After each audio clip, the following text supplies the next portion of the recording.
ওমানে যেদিন বৈঠক শেষ হলো ঠিক তার পরের দিনই ট্রাম্পের জামাই জ্যারেড কুশনার এবং মধ্যপ্রাচ্যের বিশেষ দূত স্টিভ উইটকফ হাজির হলেন আরব সাগরের বুকে ভাসমান সবচেয়ে বড় যুদ্ধজাহাজ ইউএসএস আব্রাহাম লিঙ্কনে। এটা কি নিছকই ফটো সেশন, নাকি ইরানের কফিনে শেষ পেরেকটা ঠোকার প্রস্তুতি? আজ 8ই ফেব্রুয়ারি 2026। মধ্যপ্রাচ্যের আকাশ থেকে বারুদের গন্ধ এখনও যায়নি, বরং তা আরও গাঢ় হচ্ছে। আপনারা যারা গত 48 ঘন্টার খবর নজরে রেখেছেন তারা হয়তো ভাবছেন সব তো ঠিক আছে, ওমানে বৈঠক হচ্ছে, শান্তি ফিরে আসবে। কিন্তু বিশ্বাস করুন, খবরের পেছনের খবরটা কিন্তু সম্পূর্ণ আলাদা। আপনারা টিভিতে বা সাধারণ পোর্টালে যা দেখছেন তা হলো ওই আইসবার্গের চূড়া মাত্র। জলের নিচে আসল খেলাটা চলছে, আর সেই খেলাটা হলো নার্ভের যুদ্ধ বা সাইকোলজিক্যাল ওয়ারফেয়ার। আজকের প্রথম এবং সবচেয়ে বড় ব্রেকিং: ওমানে ইরান আমেরিকা বৈঠক শেষ হওয়ার 24 ঘন্টার মধ্যেই ডোনাল্ড ট্রাম্পের বিশেষ দূত স্টিভ উইটকফ এবং তার জামাই জ্যারেড কুশনারকে দেখা গেল ইউএসএস আব্রাহাম লিঙ্কন এয়ারক্রাফট ক্যারিয়ারে। এই টাইমিংটা কি কাকতালীয়, নাকি যুদ্ধের চূড়ান্ত মহড়া? আজকের দ্বিতীয় খবর: ইরানের সেনাপ্রধান মেজর জেনারেল মোসাভি সরাসরি হুঁশিয়ারি দিয়েছেন, আমরা যুদ্ধ শুরু করব না, কিন্তু যদি চাপিয়ে দেয়া হয় তবে এমন জবাব দেব যা ইতিহাস মনে রাখবে। ইরানের এই হঠাৎ এত আগ্রাসী মনোভাবের পেছনের আসল শক্তিটা কি? তৃতীয় এবং অত্যন্ত রহস্যময় খবর, এবার বুঝতে পারবেন আসল শক্তিটা কি। ইরান দাবি করছে তাদের হাতে এমন এক নতুন প্রযুক্তির অস্ত্র বা সিস্টেম এসেছে যা নাকি খুররামশর 4 মিসাইলের চেয়েও ভয়ঙ্কর। তাহলে কি এই অস্ত্র? কেন এর ডিটেলস গায়েব হয়ে গেল?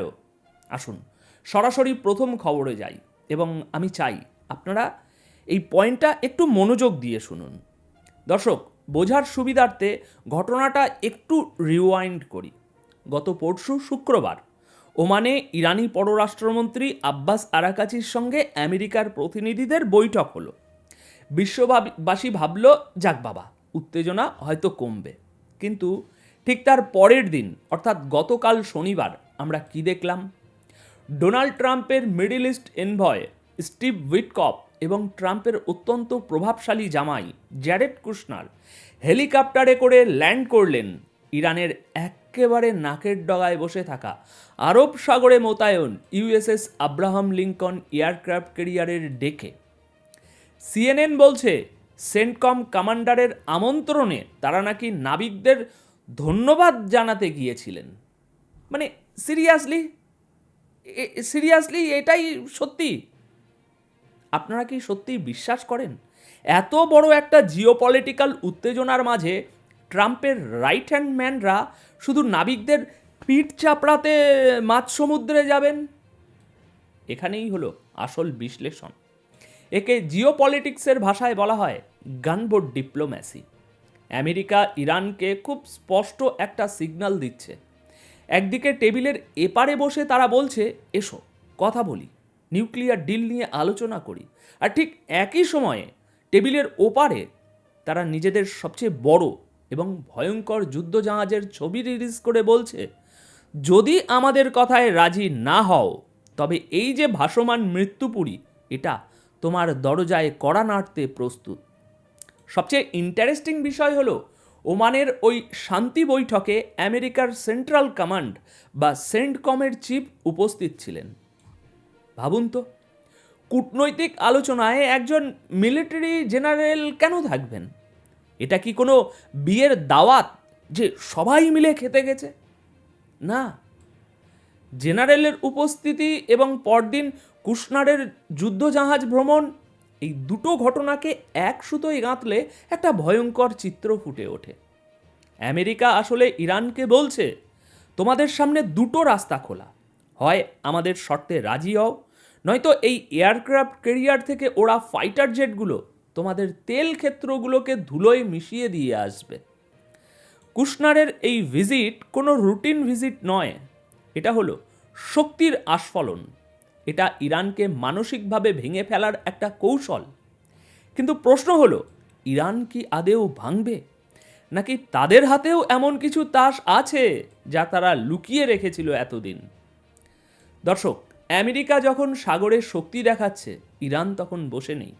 গতকাল 7ই ফেব্রুয়ারি ইরানের এয়ারফোর্স ডেতে ইরানের armed forces chief major general Syed Abdur Rahim Musavi যে ভাষায় কথা বলেছেন তা গত কয়েক বছরে শোনা যায়নি। তিনি পরিষ্কার বলেছেন, ইরান আগে গুলি চালাবে না, কিন্তু কেউ যদি আমাদের উপর অ্যাডভেঞ্চার বা দুঃসাহস দেখাতে আসে, তবে তার মূল্য শুধু তাদের চোকাতে হবে না, পুরো অঞ্চলকে চোকাতে হবে। দেখুন, আমার এইটুকু বয়সে আমি যতটুকু অভিজ্ঞতা অর্জন করেছি আপনাদের ভালোবাসায়, সেই অভিজ্ঞতায় আমি দেখেছি ইরানি জেনারেলরা সাধারণত খুব মেপে মেপে কথা বলেন, তারা তাত্ত্বিক হুমকি দেন, কিন্তু এবারের টোনটা সম্পূর্ণ আলাদা। লক্ষ্য করুন, তিনি বলেছেন জবাব এমন হবে যা বিশ্ব মনে রাখবে। এখানে দরকার বিশ্লেষণ, কেন এই হুমকি? দর্শক, ইরান খুব ভালো করে জানে আমেরিকার মতো সুপার পাওয়ারের সঙ্গে ওই প্রথাগত যুদ্ধ বা কনভেনশনাল ওয়ারে তারা বেশিক্ষণ টিকতে পারবে না। আমেরিকার টেকনোলজি, এয়ার পাওয়ার অনেক এগিয়ে। তাহলে ইরানের ভরসা কি? ইরানের ভরসা হলো অ্যাসিমেট্রিক ওয়ারফেয়ার। জেনারেল মোসাভির এই বক্তব্যের পেছনের অর্থ হলো, তোমরা যদি আমাদের উপরে হামলা করো, আমরা তোমাদের যুদ্ধজাহাজ ডোবানোর চেষ্টা করব, আর যদি সেটা না পারি তাহলে আমরা পুরো মধ্যপ্রাচ্যে আগুন লাগিয়ে দেব। এর মানে হলো, ইসরায়েলের হাইফা থেকে শুরু করে সৌদি আরবের তেল শোধনাগার কিংবা হরমুজ প্রণালী দিয়ে যাওয়া তেলের ট্যাঙ্কার, কোনোটিই নিরাপদ থাকবে না। ইরান বলছে, আমরা মরলে সবাইকে নিয়ে মরব। একেই বলে স্ট্র্যাটেজিক ডেটারেন্স বা কৌশলগত প্রতিরোধ। আমেরিকা যখন কুশনারকে জাহাজে পাঠিয়ে মাসেল পাওয়ার দেখাচ্ছে, ইরান তখন পাল্টা বলছে, তোমার মাসেল থাকতে পারে, কিন্তু আমার হাতে বিষাক্ত ছোবল দেওয়ার ক্ষমতা আছে। এবার আসি ভিডিওর সবচেয়ে রোমাঞ্চকর অংশে। গত 24 ঘন্টায় ইরানি ডিফেন্স রিলেটেড টেলিগ্রাম চ্যানেল এবং আইআরজিসির ঘনিষ্ঠ সোর্সগুলো থেকে একটা অদ্ভুত দাবি করা হচ্ছে। দাবিটা হলো, ইরান নাকি এমন এক নতুন মিলিটারি সিস্টেম বা অস্ত্র তৈরি করে ফেলেছে যা শত্রুকে যুদ্ধক্ষেত্র ছেড়ে পালাতে বাধ্য করবে। এখনো পর্যন্ত এই অস্ত্রের কোনো ছবি নেই, কোনো ভিডিও নেই, কোনো অফিসিয়াল নামও নেই। শুধু বলা হচ্ছে এটি তাদের বিখ্যাত ব্যালিস্টিক মিসাইল খুররামশর 4 বা খাইবারের চেয়েও অনেক বেশি অ্যাডভান্স এবং ভয়ঙ্কর। আসুন একটু যুক্তি দিয়ে ভাবি, এটা কি হতে পারে। তারা তো বলেনি, আমাদেরকে ভেবে একটু বুঝতে হবে। সম্ভাবনা 1, হাইপারসনিক গ্লাইড ভেহিকেল। ইরান এর আগেও হাইপারসনিক মিসাইলের দাবি করেছে। হতে পারে তারা এমন কোনো ওয়ারহেড তৈরি করেছে যা আমেরিকার আয়রন ডোম বা প্যাট্রিয়ট সিস্টেমকে নিমেষেই ফাঁকি দিয়ে সোজা টার্গেটে আঘাত আনতে পারে। সম্ভাবনা 2, নতুন ধরনের ইলেকট্রিক ওয়ারফেয়ার সিস্টেম। আজকের যুদ্ধে মিসাইলের চেয়েও বড় হলো জ্যামিং টেকনোলজি। হতে পারে ইরান এমন কোনো জ্যামার তৈরি করেছে যা আমেরিকার ড্রোন বা কমিউনিকেশন সিস্টেমকে অন্ধ করে দিতে পারে। সম্ভাবনা 3, নিউক্লিয়ার ডাইমেনশন। দেখুন, আমরা কেউ নিশ্চিত নই, কিন্তু ওমানে যখন নিউক্লিয়ার ডিল নিয়ে কথা হচ্ছে, ঠিক তখনই এই নতুন অস্ত্রের দাবি তোলা, এটা কি কাকতালীয়? নাকি ইরান বোঝাতে চাইছে যে তোমরা যদি ডিল না করো, তবে আমরা ওই রেড লাইন ক্রস করতেও দ্বিধা করব না? তবে মনে রাখবেন, যুদ্ধক্ষেত্রে যুদ্ধের ধোঁয়াশা বলে একটা কথা আছে। ইরান হয়তো বাড়িয়ে বলছে বা হয়তো সত্য বলছে, কিন্তু এই অনিশ্চয়তা বা আনসার্টেনিটি, এটা তৈরি করাটাই হলো তাদের কৌশল।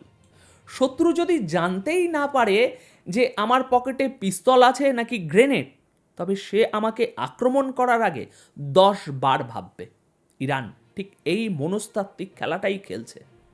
ওমানে বৈঠক, সাগরে যুদ্ধজাহাজ আর ইরানের এই নতুন অস্ত্রের দাবি, এই সব কিছুর মাঝে স্যান্ডউইচ হয়ে যাচ্ছে কাতার, সৌদি আরব এবং সংযুক্ত আরব আমিরাত। গতকাল দোহাতে একটা সাবমিট হয়েছে। দোহাতে কাতারের পররাষ্ট্রমন্ত্রী যখন ইরানি পররাষ্ট্রমন্ত্রীর সাথে দেখা করলেন, তখন কাতার পরিষ্কার বলেছে, ভাই তোমরা আলোচনাটা চালিয়ে যাও, দোহাই তোমাদের, যুদ্ধ বাড়িও না। কেন কাতার এত ভয় পাচ্ছে? কারণটা সহজ, অর্থনীতি।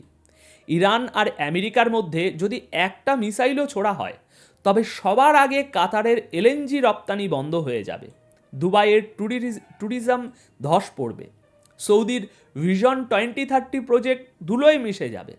আমেরিকা হয়তো 1000 মাইল দূর থেকে যুদ্ধ করবে, কিন্তু আগুনের আঁচটা লাগবে এদের গায়ে।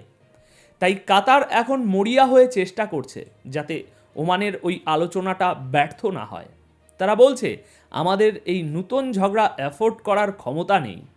গতকাল ওখান থেকে আরেকটা গুরুত্বপূর্ণ যে আপডেট এসেছে তা হলো ইরানি পররাষ্ট্রমন্ত্রী আব্বাস আরাকাচি ইঙ্গিত দিয়েছেন যে পরবর্তী বৈঠকের ভেন্যু পরিবর্তন হতে পারে। ওমান এত বছর ধরে মধ্যস্থতাকারী হিসাবে কাজ করেছে, কিন্তু এখন শোনা যাচ্ছে বৈঠক অন্য কোনো শহরে হতে পারে। এখন এর মানে কি? এর মানে হলো সোজা কথা, বিশ্বাসের ঘাটতি। হয়তো ইরান মনে করছে ওমান আর আগের মতো নিউট্রাল বা নিরপেক্ষ নেই। হয়তো সেখানে আমেরিকার গোয়েন্দা নজরদারি বেড়েছে, অথবা তারা বৈঠকটিকে এমন কোনো দেশে নিয়ে যেতে চায় যেখানে আমেরিকার প্রভাব কম। ভেন্যু বদলানো মানে শুধু জায়গা বদলানো নয়, এর অর্থ হলো খেলার নিয়ম বদলানো হচ্ছে, টেবিলের লেআউট বদলানো হচ্ছে। এবং যখনই খেলার নিয়ম বদলায় তখনই বুঝতে হবে বড় কোনো অঘটন বা ব্রেক থ্রু যে কোনো একটা ঘটতে চলেছে। তো দর্শক, আজকের আলোচনার সারমর্ম টানলে যা দাঁড়ায় তা হলো আমরা এখন সত্যি বলছি অদ্ভুত প্যারাডক্সের মধ্যে বাস করছি। একদিকে ওমানের টেবিলে কফি খেতে খেতে শান্তির কথা বলা হচ্ছে, অন্যদিকে আব্রাহাম লিঙ্কনের ডেকে দাঁড়িয়ে যুদ্ধের হুঙ্কার দেয়া হচ্ছে। একদিকে ইরান বলছে আমরা যুদ্ধ চাই না, অন্যদিকে তারা বলছে আমাদের কাছে এমন অস্ত্রও আছে যা তোমাদের মুহূর্তেই ধ্বংস করে দেবে। আসলে 2026 সালের এই সময়ে দাঁড়িয়ে যুদ্ধ এবং শান্তি, এই দুটো শব্দ আর আলাদা নয়। এখন শান্তি রক্ষার জন্যই যুদ্ধের প্রস্তুতি নিতে হয়। আমেরিকা চাইছে ইরানকে ভয় দেখিয়ে টেবিলে নতজানু করতে, আর ইরান চাইছে নিজেদের পাগলাটে প্রমাণ করে আমেরিকাকে দূরে রাখতে। আর এই দুই হাতির লড়াইয়ে কাতার বা ওমানের মতো দেশগুলো ঘাসের মতো পিষে যাওয়ার ভয়ে কাঁপছে। আমি আমার অভিজ্ঞতায় দেখেছি, যখন কূটনৈতিক চ্যানেলে কথাবার্তা খুব বেশি মিষ্টি হয় আর সামরিক চ্যানেলে তৎপরতা খুব বেড়ে যায়, তখনই সবচেয়ে বেশি সতর্ক হতে হয়, কারণ ঝড়ের আগের নীরবতা ঠিক এমনই হয়। এখন আমার প্রশ্ন আপনাদের কাছে, আপনারা কি মনে করেন? জ্যারেড কুশনারের এই যুদ্ধজাহাজ পরিদর্শন কি শুধুই চাপ সৃষ্টি করার কৌশল, নাকি আমেরিকা সত্যি সত্যি ইরানে বড় কোনো হামলার পরিকল্পনা করছে? নিচে কমেন্ট করে আপনার সুচিন্তিত মতামত অবশ্যই জানান। দেখা হচ্ছে খুব শীঘ্রই নতুন কোনো ব্রেকিং আপডেট নিয়ে। ততক্ষণ পর্যন্ত চোখ রাখুন আমাদের চ্যানেলে। ধন্যবাদ আপনাদের সকলকে।